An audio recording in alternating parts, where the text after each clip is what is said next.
Bienvenidos de nuevo a este nuevo vídeo tutorial, queridos amigos y suscriptores, en el cual vamos a conocer las distintas técnicas para el montaje de tuberías previo diseño y trazado de las mismas. Así que sin más preámbulo, comenzamos este primer vídeo tutorial de un total de 2. ¡Vamos allá!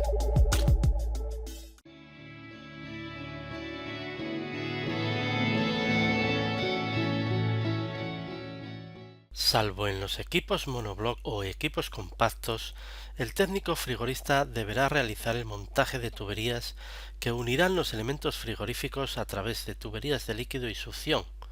A la hora de realizar un diseño adecuado de las tuberías de refrigerante, el técnico frigorista deberá tener en cuenta las siguientes consideraciones: pérdida de carga o caída de presión. En la imagen podemos ver un ciclo frigorífico ideal donde no se tienen en cuenta las pérdidas de carga y un ciclo real en el que se reflejan las caídas de presión. Como se puede observar, la pérdida de carga afecta a la relación de compresión, provocando una menor EER o eficiencia energética. La caída de presión en la línea de succión reduce la capacidad frigorífica en torno a un 1% por cada PSI de pérdida de carga o de presión. Se considera una pérdida de carga inaceptable en aquellas instalaciones que presenten pérdidas de carga iguales o superiores a 10 PSI, 0,7 bar aproximadamente.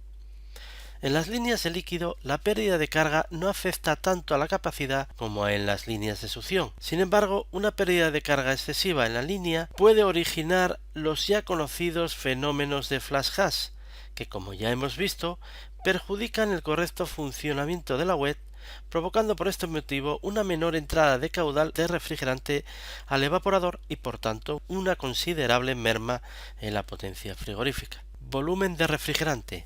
Dado que cuanto mayor es el diámetro, menor es la velocidad de refrigerante y por tanto menores serán las pérdidas de carga, parece que aumentar el diámetro de la tubería sería una solución, pero esto traerá como consecuencia un mayor coste de la instalación. Además, la velocidad del fluido se verá reducida, lo que perjudica notablemente los retornos de aceite al compresor, como seguidamente veremos.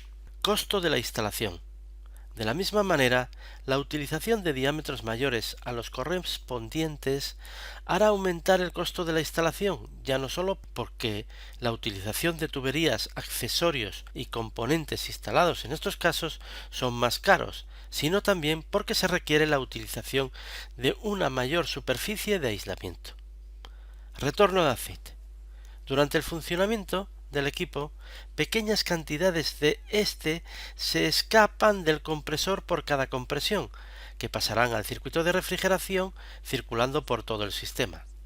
El diseño y selección de los diámetros de las tuberías deberán realizarse de forma que podamos garantizar que el aceite regrese al compresor para evitar así los problemas de lubrificación.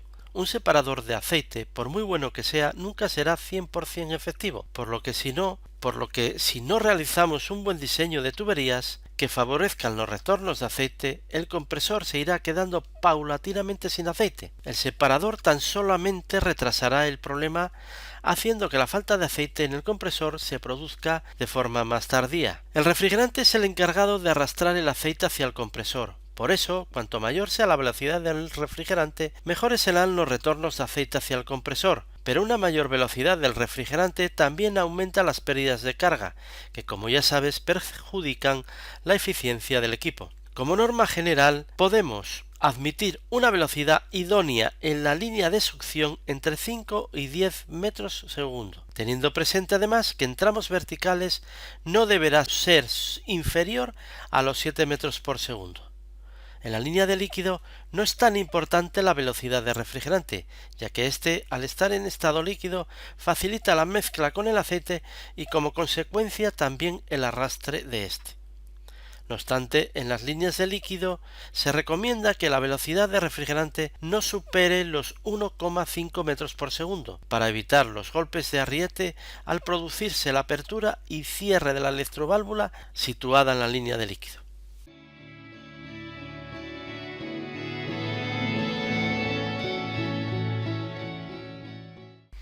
Previamente al diseño y trazado de tuberías debemos tener clara la ubicación tanto de las unidades condensadoras como de los evaporadores. Una vez instalados los evaporadores en sus respectivos cuartos fríos y atendiendo a los criterios de montaje, os dejo aquí arriba un enlace a un video tutorial donde se describen los procesos de montaje de los evaporadores. Bueno, pues una vez hecho esto, buscamos la mejor ubicación para las unidades condensadoras, procurando que el lugar elegido esté lo más cercano posible a los evaporadores, sin perjuicio de restarle rendimiento a la unidad condensadora. Para ello es necesario que la entrada y salida de aire a la unidad condensadora se realice sin ningún tipo de obstáculo. Reduciendo la distancia entre la unidad condensadora y los evaporadores, reduciremos también la longitud de las tuberías y por tanto las pérdidas de carga serán menores y como consecuencia menores serán las penalizaciones en cuanto a la eficiencia energética de refrigeración se refiere.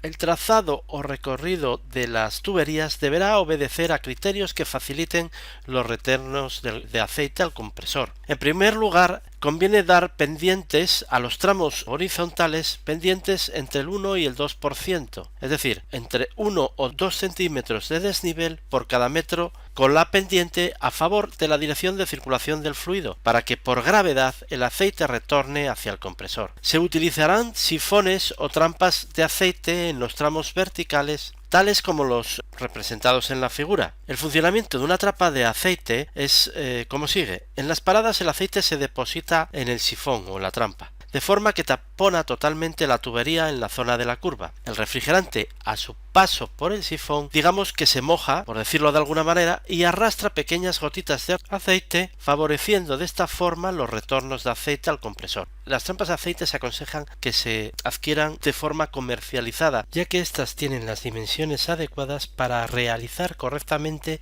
su función. En el trazado y diseño de tuberías se nos pueden presentar dos casos. Caso A. Evaporadores por encima de la unidad condensadora. En este caso, se aconseja no superar los 6 metros de tramo vertical en la línea de líquido, puesto que de lo contrario las pérdidas de carga podrían originar los fenómenos ya conocidos de flash gas, que restarían potencia frigorífica y por consiguiente eficiencia a la máquina. En cuanto a la línea de succión, conviene instalar un sifón en la tubería de salida de refrigerante del evaporador, para posteriormente continuar con un tramo ascendente antes de conectar con el tramo descendente. De esta forma evitamos que el refrigerante condensado en las paradas o después de un desescarche y almacenado en el evaporador provoque un golpe de líquido al compresor en un nuevo arranque. Caso B. Evaporadores por debajo de los condensadores. En este caso, la línea de líquido no ofrece ningún problema. Es más, tendremos ganancia de presión debido al peso que ejerce la columna de líquido refrigerante en el tramo vertical. En la línea de succión a la salida del evaporador colocaremos un sifón y la salida de este se conectará con el tramo vertical ascendente directamente.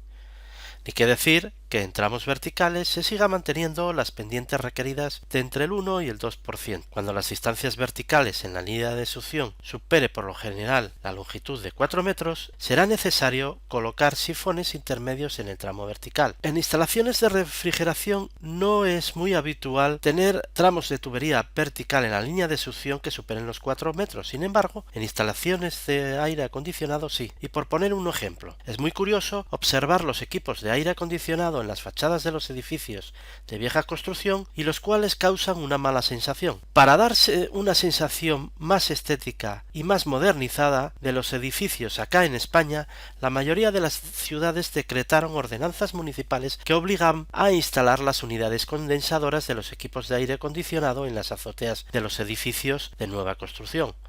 La instalación de estos equipos en la azotea obliga al montaje de tuberías con un largo recorrido vertical, sobre todo para equipos cuya unidad interior esté situada en los primeros pisos. Los fabricantes en sus instrucciones técnicas de instalación y montaje dan recomendaciones de la longitud de tramo vertical que debe de existir como máximo entre sifón y sifón para sus equipos.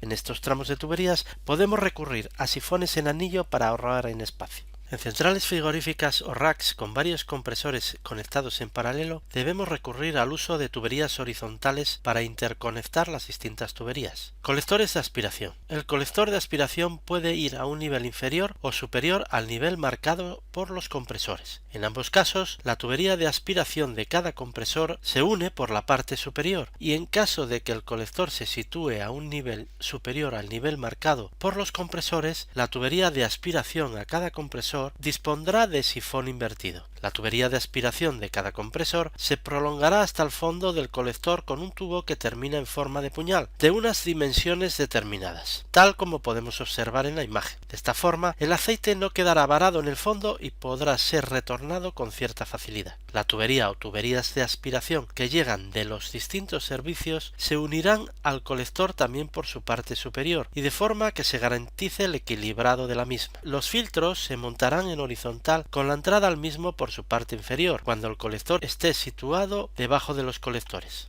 Colectores de descarga. El colector de descarga normalmente se sitúa a un nivel inferior al nivel que ocupan los compresores. La descarga de cada compresor se une al colector por su parte superior, intercalando un antirretorno entre ambos. Si el colector estuviera a nivel superior, la tubería de descarga de cada compresor tendrá un sifón invertido. Del colector de descarga saldrá una tubería hasta el separador de aceite. A la salida del separador se instalará un antirretorno que evitará la entrada de líquido al separador de aceite. Siguiendo con la tubería de descarga, cuando el condensador esté situado en un nivel superior al nivel de los compresores, cosa habitual en centrales frigoríficas con condensadores situados en el exterior, la tubería de descarga se unirá al condensador mediante sifón invertido para evitar retornos de refrigerante líquido condensado en las paradas del equipo. Sistemas de capacidad variable. En instalaciones frigoríficas dotadas de capacidad frigorífica variable y unidades condensadoras con compresores dotados de regulación de la capacidad, en momentos de baja carga o poca demanda frigorífica, la velocidad del refrigerante desciende considerablemente. En estas condiciones, el aceite puede quedar varado sobre todo en el sector de baja presión, donde la viscosidad del aceite es mayor y por tanto la miscibilidad del refrigerante con el aceite es menor. Para evitarlo recurriremos a una doble tubería de refrigerante ahí donde tengamos tramos verticales con circulación de fluido refrigerante ascendente, una de las cuales será de un diámetro menor por la que circulará el refrigerante en momentos de baja carga, mientras que la de mayor diámetro dispondrá de un sifón en su parte inferior. La selección del diámetro de tubería de menor sección se determina en función de la potencia mínima a baja carga, aunque en menor medida este mismo problema lo podemos tener en la línea de descarga, y para subsanarlo podemos recurrir también a la instalación de una doble tubería en esta parte de la instalación, tal como podemos observar. También en centrales frigoríficas se nos da el caso de evaporadores en paralelo, unidos a una misma tubería de aspiración. En este caso, las tuberías de aspiración horizontal, las cuales tendrán una pendiente adecuada a favor del sentido de refrigerante, se unirán a las tuberías de aspiración verticales de cada uno de los evaporadores a través de un sifón invertido por su parte superior, tal como podemos observar en la imagen. Bueno, eso es todo, amigos. Les espero en el segundo vídeo correspondiente a la segunda parte de esta clase, diseño y montaje de tuberías de refrigeración. Hola, amiguitos, suscríbete a mi canal de mi papá que es muy chúquer. Suscríbete al canal de mi papá, por favor, que tiene muchos vídeos aquí preparados. Bye bye.